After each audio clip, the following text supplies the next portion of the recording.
3 p.m. in Central African Time.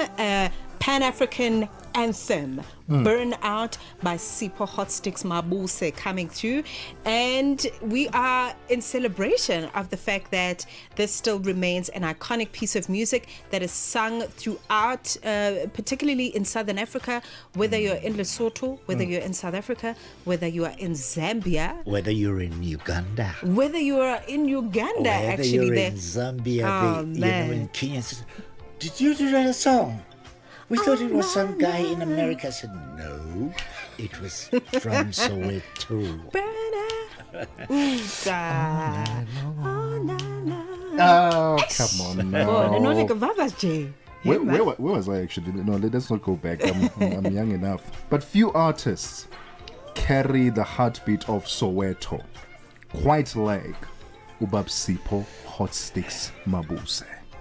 This June, this musical icon returns home to headline the Unity Soweto Concert 2026 at Orlando Stadium, a venue steeped in history, resilience, and sound. For more than 5 decades, Hotstix has shaped South Africa's musical identity. From his early days with the Beaters, later known as Harari, to a solo career that gave us timeless anthems like Burn Out and Jive Soweto. His music became the soundtrack of a generation navigating both joy and struggle.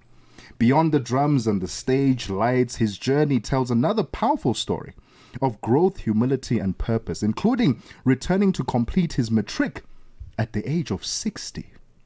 Today we welcome a living legend who continues to bridge past and present through rhythm and message. Ladies and gentlemen, please welcome to Channel Africa, Sipho Hotstix Mabuse!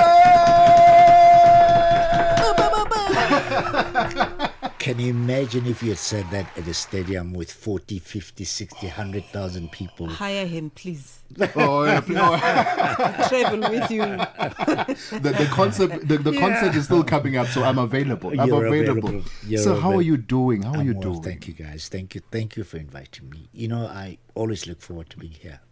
It's such an honor having you. And we were just remarking off air before we get into the Unity concert and, you know, just your musical journey on how amazing you look. And I'm asking still till this point, what is the secret? There's no secret, trust me. There are other people out there who probably look even better than I do. Trust me. No, but you look amazing. Thank you. You look amazing. You were telling us that hydration is key, yes. Exercising, movement, eating right? And yes, sleeping well as well. Yeah. Absolutely. Yeah. Sipho Hotstix Mabuse, the late great Quincy Jones as well. You guys were big on incorporating physical activity because you understood during that time that the work comes with so much responsibility. I know. You know, and that you've got to look good and be at your best to perform for people. So big love to you for that. But we were also talking about your years, not just as an activist, but as a lady killer. and how handsome you were. I didn't hear that. When you released Burn Out. Please take us back to that day. Because Burn Out, I was actually telling you on air, yes. Burn Out, Sipho Hotstix Mabuse, Weekend Special, Brenda Fassie became institutions, right? They were not just pieces of music or just a hit, you know. They are still such a big part of black culture, and they have shaped many black geographies, not just in South Africa, but all over the continent. Take us back to we Burn Out in those years. We do incorporate Weekend Special in our repertoire to remind people that, you know, this was one of the songs that happened at a particular time, and still to date, 30 years after Brenda's gone, people are still responding to her, you know, lovingly. And I'm somewhat privileged to have been one of the people that have seen her, that have been in touch with her, that have known her talent, you know, and those who had been touched by Brenda's music can only say that we don't know how she did it. That's right. We hear young people, young singers today, all of them wish they could be like that. Unfortunately, such artistry comes once in a lifetime. Yeah. Well, they are, they are others. Yeah. But surely I'd love to believe that for her generation, she's unsurpassed, unprecedented. 100%. Unprecedented. So I always say, may her soul rest in peace, but we will still be loving her music forever. Absolutely. Yeah. We are hanging out with a legend, an icon. An icon. Well, coming to your question about Bernard, as we were talking how the song came about, and we all fall in love, and we also break up, but some of the breakups in relationships determine how we respond. Perhaps burnout was a way in which I responded to a relationship that I had, and it was very acrimonious, and it's something that, because when I wrote the song, I didn't think I am writing about this until I realized, wow, this is the song I should be writing. This is the experience that I should be writing. It works better with the music that I'm making. And my heart was broken. My heart was broken deeply by this lady that I loved so much. In fact, I was telling someone the story. You can hear the words. I've been watching you every day of my life. Every day of my life, messing up with all the guys, until one day you're going to burn out this love. And it happened.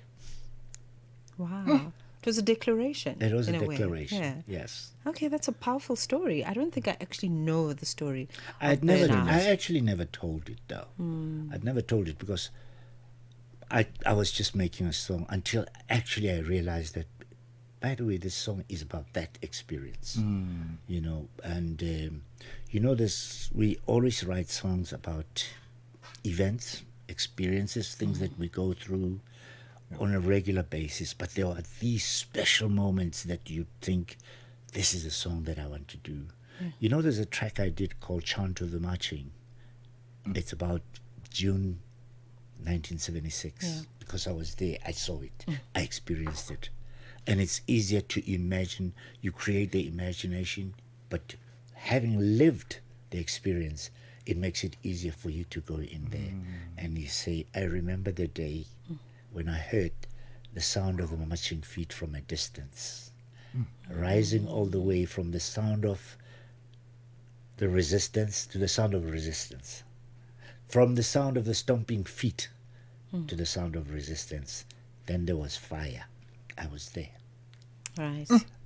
And you live to tell the tale. I live to tell the tale. Listen, we are celebrating you because not only are we celebrating the upcoming concert that you're going to be headlining alongside Maralo, but I think for me, what's so wonderful is to know how many stages you have graced over many years, and Makhathini proposes this idea around an ongoing rehearsal, and how the journey of this work is ongoing, and you never really get to a particular destination, but you're on this journey constantly. You're constantly rehearsing.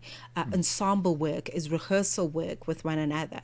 So ahead of the June concert, you've been on many stages across the African continent and the world.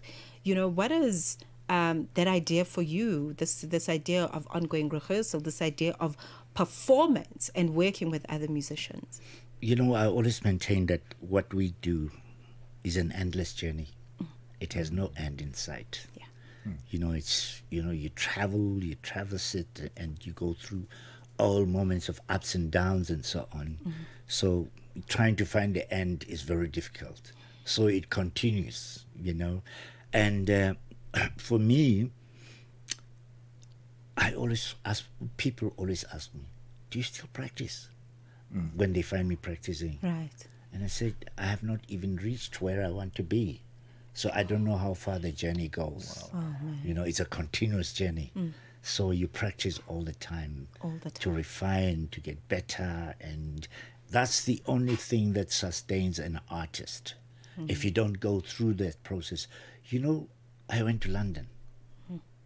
I was recording for Virgin Record. The Shigisha that you hear, I was doing. And guess who used to come and visit me? Brahiu. Oh. Brahiu would come and visit me, and then he would say, let's go to my, like township, and then we'd go to his house.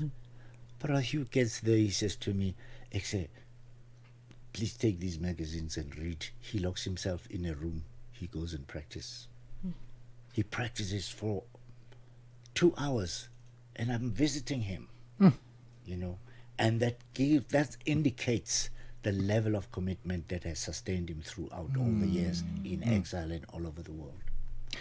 So that's what we have to do continuously, and we try to instill this level of commitment with the many young artists as well. To say, yes, fashion is today, but what about tomorrow? I wonder then this work ethic, because it's a work ethic. It is. To commit to something and be disciplined over a period of time. Where did that come from? Did you see others around you, whether it's parents or elders, who showcase that very discipline that you yourself now embody? I must say that my parents were hardworking. Especially my mother. She was a very hardworking. She never used to like us to stay in bed for longer than she felt it necessary. Vugan. Guamla.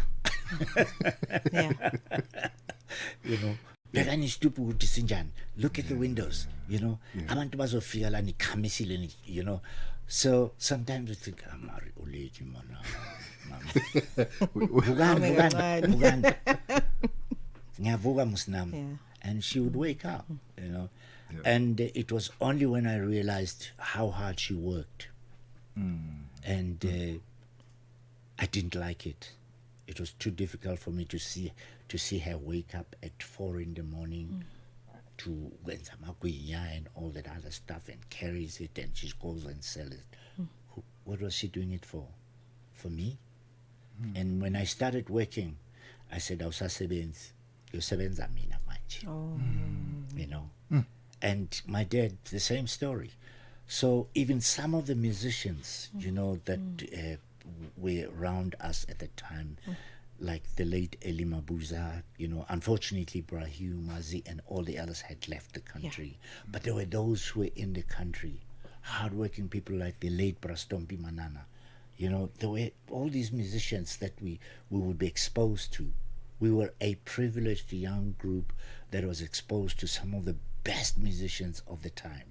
The Kipu Moketis, the Pat Machikizas, Eli Mabuza, and so on. So when you're surrounded by such, a culture of working, you can't just help yourself but to be. And at that time, music was very competitive. We were in a very competitive space. It was not like we were not just doing music for the sake of, it's me. You knew that there are others who may be better than you if you don't work harder than you. Right. And that's what the thing that sustained us. It's such a beautiful story. Yeah. And I'm thinking about just, your younger years and, your beginnings in the drumming space. Before you got into Harari back in the day. Right. And I still played drums with Harari, remember?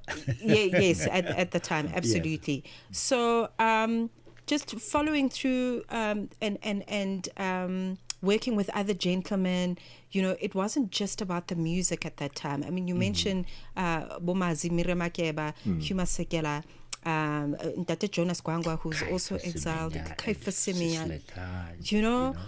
What a time. And those people became inspirations for you to understand how deep the space of music was, that it wasn't just about the music, but a form of activism. Right. We're going to talk about that, and we're also going to have to talk about the iconic Orlando Stadium. You're going to talk to us about... That's where I saw John Mason on Kaiser Mutau. It's